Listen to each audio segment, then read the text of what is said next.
అమ్మోరు సోమవారం నుండి శనివారం వరకు రాత్రి 7:30 మీ ఈటీవీలో.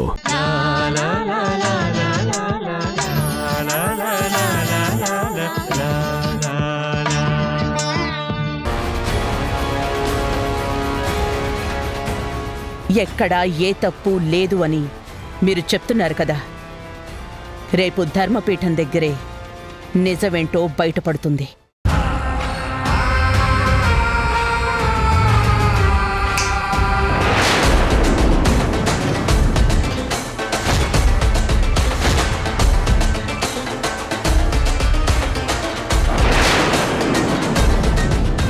పొరపాటున రేపు జయసింహ స్నేహితుడిదే తప్పు అంటే మాత్రం దానికి అతను చెల్లించుకునే మూల్యం భారీగా ఉంటుంది. అలాంటి స్నేహితుణ్ణి ఎలా నమ్మాడు సమాధానం చెప్పాల్సిన అవసరం మీ తమ్ముడికుంది. అది గుర్తుపెట్టుకోండి.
ఏంటి నాన్న తలుపు గడియ పెట్టారు? తీయండి.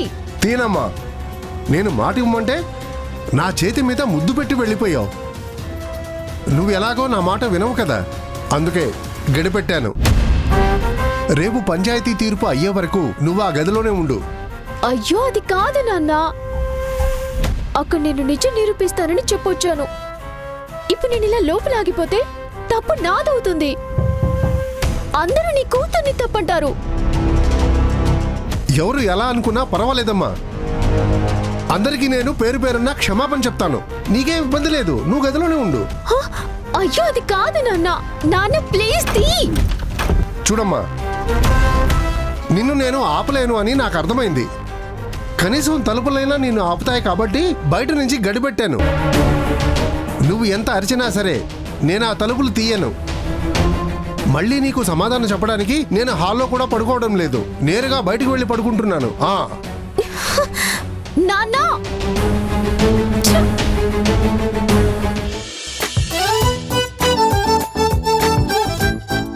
ఏంటి నాన్న, ఈ తలుపులు వేసినంత మాత్రాన నువ్వు నన్ను ఆపేయగలనుకుంటున్నావా? ఈ ఇంట్లోంచి ఎలా తప్పించుకోవాలో, నిజాన్ని ఎలా నిరూపించాలో నాకు తెలుసు.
ఇంటి ముందు హాయిగా నిద్రపోనాన్న.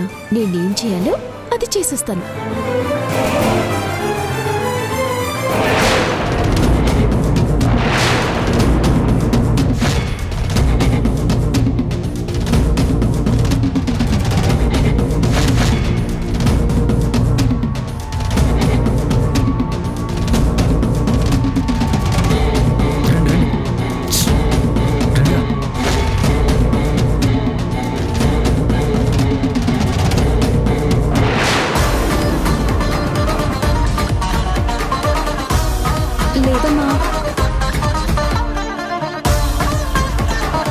నాకేం తెలియదమ్మా. సరే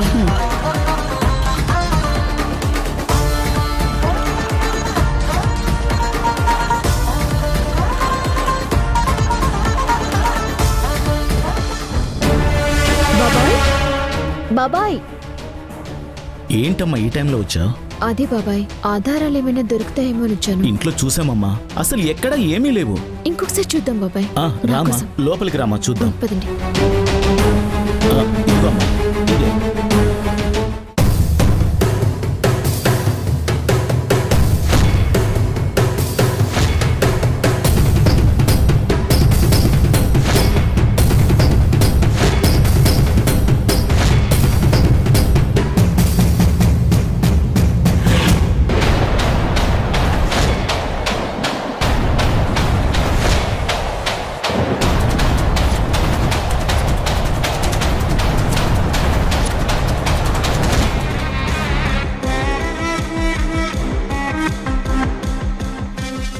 వాళ్ళు అక్కడే ఉన్నారా లేక తాగి పడిపోయారా?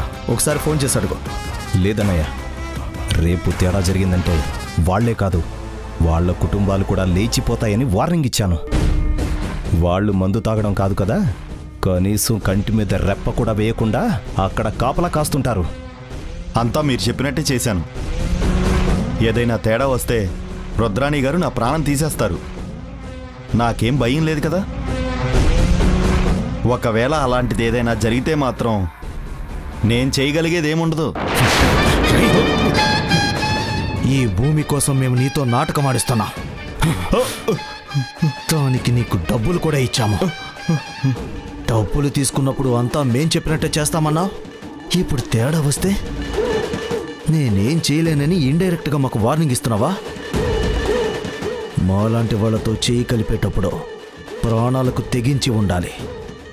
మధ్యలో మాట మారిస్తే ప్రాణాలు గాల్లో కలిసిపోతాయి. ఎందుకన్నయ్య వాణ్ణి బెదిరిస్తావు? మనం పంపించిన రౌడీలు ఆ జానకి ప్రతి కదలికని కనిపెడతారు. రేపు మనం అనుకున్నదే జరుగుతుంది. అన్నయ్య, వాళ్ళే కాల్ చేస్తున్నారు. స్పీకర్ ఆన్ చేయి. అయ్యా, ఆ జానకి ఊర్లో కొంతమందితో మాట్లాడింది. ఏం మాట్లాడింది? మేము దూరం నుంచి విన్నామయ్యా. ఏం మాట్లాడిందో సరిగ్గా వినపడలేదు, కానీ ఏదో పెద్ద విషయమే ఉందనిపిస్తుంది. తర్వాత ఏం జరిగిందో అది చెప్పు. ఇప్పుడు ఆ సీను ఇంట్లోనే ఉంది. అందరూ కలిసి ఇంట్లో ఏదో వెతుకుతున్నారు. నాకు తెలుసు, ఇలాంటిదేదో జరుగుతుందని నాకు బాగా తెలుసు. ఖచ్చితంగా సీను ఇంట్లో ఏదో ఒక ఆధారాన్ని పట్టుకుంటుంది. రేపు ధర్మపేట ముందు ఆ ఆధారాన్ని చూపించి మనల్ని వెధవల్ని చేస్తుంది. అన్నయ్య, జానకిని అట్నుంచటే కిడ్నాప్ చేయించినా తను ఏమైపోయిందో ప్రపంచానికి తెలియకుండా మన వాళ్ళు చేసేస్తారు. ఏ వద్దు, జానకి ధర్మపీఠం దగ్గరికి రాలేదు అంటే రుద్రకి కొత్త అనుమానాలు వస్తాయి.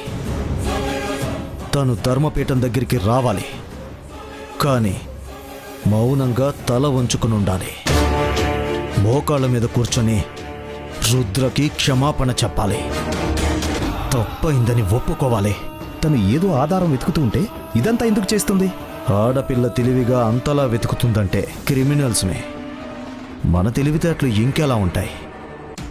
రాయ్, ఇప్పుడు మీరు ఏం చేయాలంటే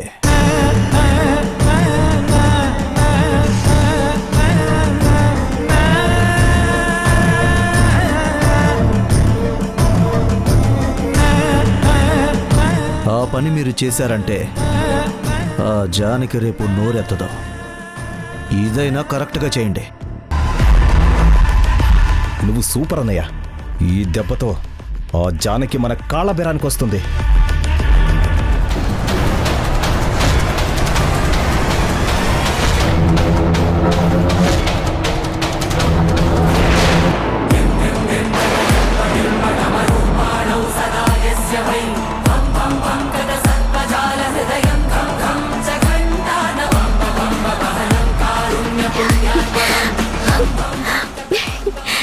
సరే, నేను వెళ్తాను.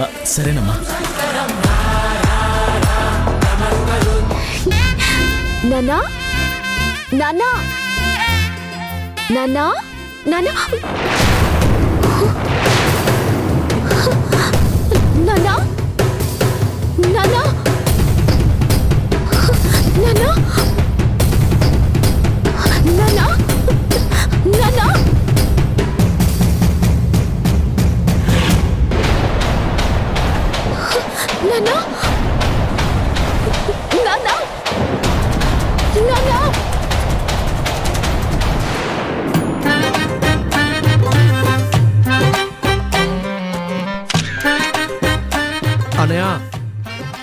వచ్చిన దగ్గర నుంచి తింటూనే ఉన్నా.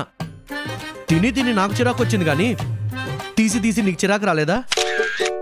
ఇష్టమైన పని చేస్తుంటే విసిగే కాదురా, టైం కూడా తెలియదు. నీతో ఇలా వచ్చినందుకు నాకు మాత్రం పిచ్చ బోరు కొడుతుంది అన్నయ్య. తొందరగా వెళ్దాం పదా. చూడరా ప్రకృతి ఎంత బాగుందో, దాన్ని నా కెమెరాలో బంధించని. అయినా నీకు ఈ ఫోటోలు పిచ్చేంటి అన్నయ్య? ఎక్కడికి వెళ్ళినా నేను మూర్ఛ రోగినని బెళ్ళేసుకుని తిరిగినట్టు నువ్వు ఈ కెమెరా వేసుకుని తిరుగుతావు, ప్రతిదీ ఫోటో తీస్తావు. దీనివల్ల నీకేంటి అన్నయ్య ప్రయోజనం? రే, అన్ని ప్రయోజనం కోసం చేయకూడదురా, కొన్ని ఆనందం కోసం కూడా చేయాలి. ఈ ఫోటోగ్రఫీ అంటే నాకెంత ఇష్టమో నీకు తెలుసు కదరా. అంతవరకు ఎందుకు, నువ్వే చూస్తుండు. ఏదో ఒక రోజు ఇదే కెమెరాతో నా ఊహా సుందరికి కూడా ఫోటో తీస్తాను. ఆ ఫోటో నీకే చూపిస్తాను. రే, ఇప్పుడు నేనేం జోక్ చేయలేదు కదరా, అంతలా నవ్వుతున్నావు. నువ్వు కాదన్నా ఈ ఇయర్కి ది బెస్ట్ జోక్ చెప్పావు తెలుసా. నవ్వకపోతే ఎలాగా? రేయ్, అంత సీరియస్ అవ్వకు బ్రో. నువ్వు చెప్పింది నీకు సీరియస్గా ఉన్నా వినడానికి చాలా సిల్లీగా ఉంది. నీ ఊహల్లో ఒక అమ్మాయి కనిపించడమే వింత అనుకుంటే ఆ అమ్మాయిని నీ కెమెరాతో ఫోటో తీసి నాకు చూపిస్తానంటున్నావు చూడు, అది మరీ వింతగా అనిపించట్లా? రే లేదురా, తను ఇక్కడే ఎక్కడో దగ్గరలో ఉందని నా మనసు బలంగా చెప్తుంది. ఏదో ఒక రోజు తను కనబడుతుందని నాకు అర్థం అవుతుంది. సరే పోనీ కలిసిందే అనుకుందాం. కలిస్తే మాత్రం నువ్వేం చేస్తావు? తన్ని చూడగానే ఇదిగో ఇందులో ఫోటో తీసేసి నేను ఎప్పటి నుంచో మిమ్మల్ని కలగంటున్నాను, మీ నడుం మీదున్న పుట్టుమచ్చ, మీ కాళ్ళకు పెట్టుకున్న పట్టీలు, జడకున్న జడగంటలు, తల్లో పెట్టుకున్న పువ్వులు, కళ్ళకు పెట్టుకున్న కాటుక అంటూ ఇలా అవన్నీ వర్ణిస్తూ ఉంటావు. పాపం ఆ అమ్మాయి ఏమనుకుంటుంది? నువ్వు కల్లోనే తనని ప్రేమిస్తున్నావు అనుకుంటుంది కదా. అలా ఎందుకు అనుకుంటుందిరా?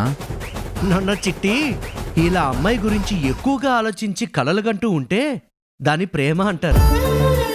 నీకిది అర్థం కాక అది స్నేహం అంటూ కొత్త భాషను చెప్తావు. రేయ్, ప్రేమ గురించి నా దగ్గర మాట్లాడకు. అసలు నేనేంటో, నా కమిట్మెంట్ ఏంటో తెలుసు బాబోయ్, తెలుసు. నువ్వు చిన్నప్పటి నుంచి అత్తకి అమ్మిచ్చిన మాట నిలబెట్టుకోవడానికి పెరిగావు. అన్నీ తెలుసు కూడా ఇలా ఎందుకురా మాట్లాడుతున్నావు? బ్రో, నువ్వేంటో నాకు తెలుసు, కానీ నువ్వు కలగంటున్న అమ్మాయికి నీ గురించి తెలియదు కదా. చూడగానే హీరోలా ఉంటావు, తన గురించే కలగంటున్నావంటే నిజంగా తనుంటే అది ప్రేమ అనుకుంటుంది. అప్పుడు నువ్వు మన ఇంటి రామాయణం అంతా చెప్పి పట్టుకో, మనది ప్రేమ కాదు కేవలం ఫ్రెండ్షిప్పే, ఈ జన్మకు మనిద్దరం స్నేహితులుగానే ఉందాం, వచ్చే జన్మంటూ ఉంటే అప్పుడు మన అదృష్టం పరీక్షించుకుందాం అంటే అప్పుడు తన్ని నెల చూస్తుందో తెలుసా? ఎలా చూస్తుంది? పిచ్చాసుపత్రిలో ఉండాల్సినోడు కెమెరా పట్టుకుని నా చుట్టూ తిరుగుతున్నాడు అనుకుని పరిగెత్తుకుని పారిపోదు. రేయ్, ప్రతిసారి నువ్వు నన్ను ఇన్సల్ట్ చేస్తున్నావు, నేను అస్సలు ఒప్పుకోను. తను ఏదో ఒక రోజు కలుస్తుంది, మా స్నేహాన్ని ఎవ్వరు ఆపలేరు. ఇది కూడా కలే అంటాను. కలుస్తుందని నువ్వు ఎదురు చూస్తున్నావు. అసలు ఆ అమ్మాయిని నిన్ను కలవనివ్వకుండా అడ్డుకునే వాళ్ళు ఎవరైనా ఉంటారేమో, ఎవరికి తెలుసు? అలా ఎవరో ఎందుకు అడ్డుపడతారా? బ్రో, ఏం జరుగుతుందో మనకు తెలియదు కదా. ఒకవేళ నీ కల నిజమే, ఆ కల్లో అమ్మాయి నీకు కనిపిస్తే అది అడ్డుపడే వాళ్ళు కూడా ఉంటారేమో. ఆలోచించు.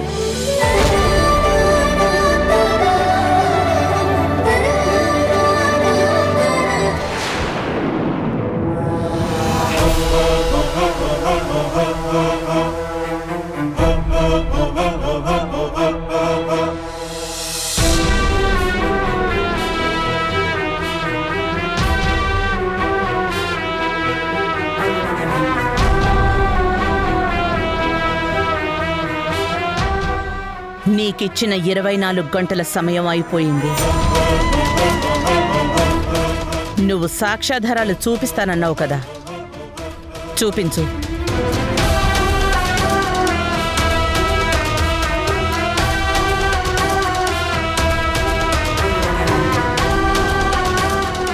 అడుగుతున్నది నిన్నే.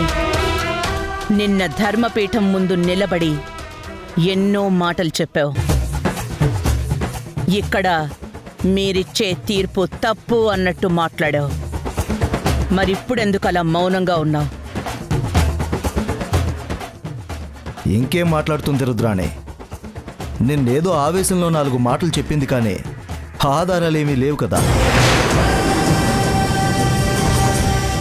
ఈ ధర్మపీఠం ఎప్పుడూ ధర్మబద్ధంగానే ఉంటుందని తనకు తెలియకపోయినా తరతరాలుగా ఈ బొబ్బిలి వంశాన్ని పరిపాలిస్తున్న వాళ్ళకి తెలుసు, ఇక్కడ ప్రజలకి కూడా తెలుసు.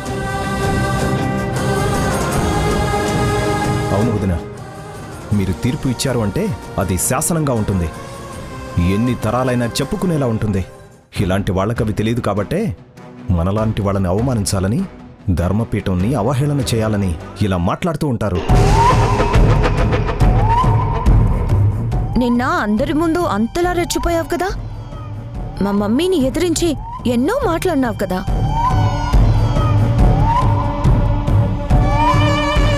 మరిప్పుడేంటి ఇంతమంది ఇన్ని మాట్లాడుతున్నా శిల్పంలాగా నిలబడి ఉండిపోయా?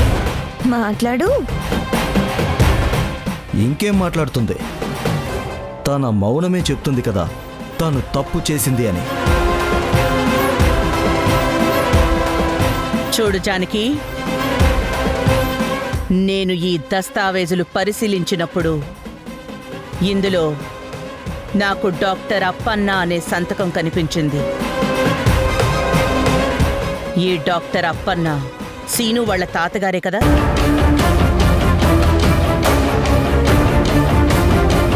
ఆయన సంతకాలు పెట్టి రిజిస్టర్ చేసిన కాగితాల్ని కూడా నువ్వు కాదు అన్నావు, తప్పు అన్నావు. ఇప్పుడేం మాట్లాడకుండా అలా మౌనంగా ఉన్నావేంటి? మీరే చదివారు కదా వదిన, ఆయన డాక్టర్ అని. ఒక డాక్టర్ సంతకం పెట్టాక అన్నీ చదువుకునే పెట్టుంటాడు కదా. అన్నీ తెలిసే ఆ రోజు స్థలం అమ్మాడు. ఇప్పుడు ఆ మనిషి లేడు కాబట్టి వీళ్ళు తెలివిగా ఆ స్థలాన్ని కొట్టేయాలని చూస్తున్నారు.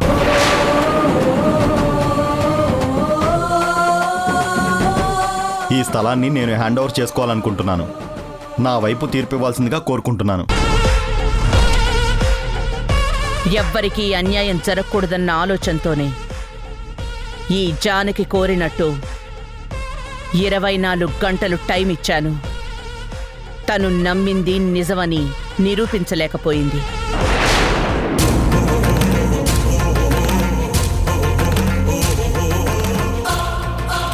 రెండు నిమిషాల పాటు జానకి నేను సమయం ఇస్తున్నాను. ఈ 2 నిమిషాల్లో మాది తప్పని తను నిరూపించాలి. లేని పక్షంలో ఈ ధర్మపీఠం ముందు మోకాళ్ల మీద కూర్చుని ముక్కు నేలకి రాసి ప్రజలందరి సమక్షంలో ధర్మపీఠానికి క్షమాపణ చెప్పాలి.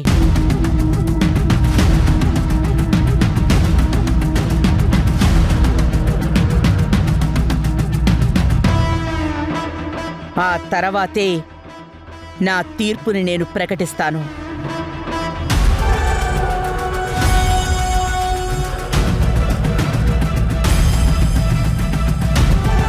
అదేంటమ్మా, నిన్న రాత్రి నువ్వే వచ్చి మాట్లాడావు కదా, నువ్వే ఒక ఆధారాన్ని కూడా తీసుకున్నావు. మరి ఎందుకమ్మా ఇప్పుడు మౌనంగా ఉన్నావు? మాట్లాడమ్మా.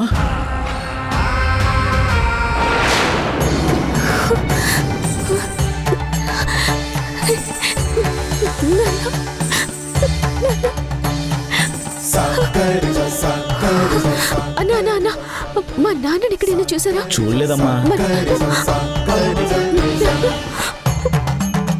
ఏంటి, మా నాన్నని ఏమైనా చూసారా? చూడలేదమ్మా. మా నాన్నని ఎక్కడైనా చూసారా? చూడలేదు. అన్నా అన్నా, అయ్యో.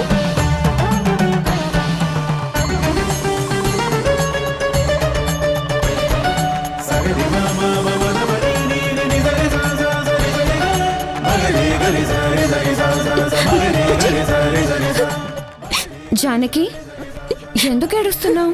రేపూజీ, నాన్న కనిపించట్లేదురా. నాకెందుకు చాలా భయంగా ఉంది. అదేంటి, బాబాయ్ ఇంట్లో ఉండాలి కదా. ఇల్లంతా వెతికాను, కనపడలేదు. నాన్నని ఎవరో ఎత్తుకెళ్లారు, ఎక్కడికి తీసుకెళ్లారో తెలియట్లేదురా. నాకు చాలా భయంగా ఉంది.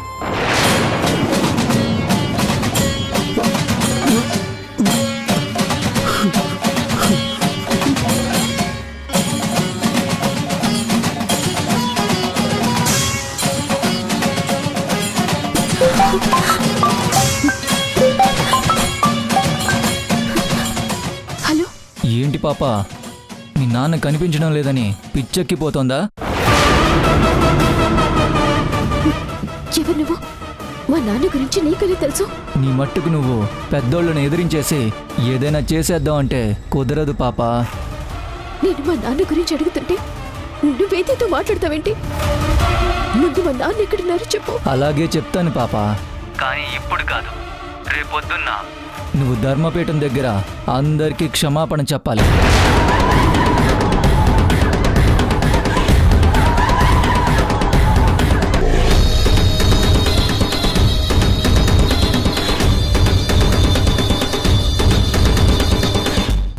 చూడు జానకి, నీకు నేను నిన్ననే చెప్పాను, ధర్మపీఠాన్ని ఇంతవరకు ఎవ్వరూ ఎదిరించలేదు.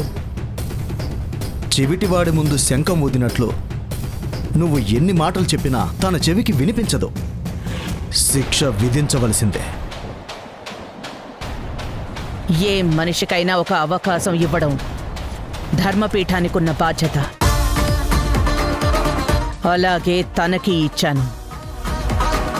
ఇప్పుడు మర్యాదగా క్షమాపణ చెప్పాలి. నిస్సహాయ స్థితిలో ఉన్న జానకి నిజాన్ని ఎలా గెలిపిస్తుంది?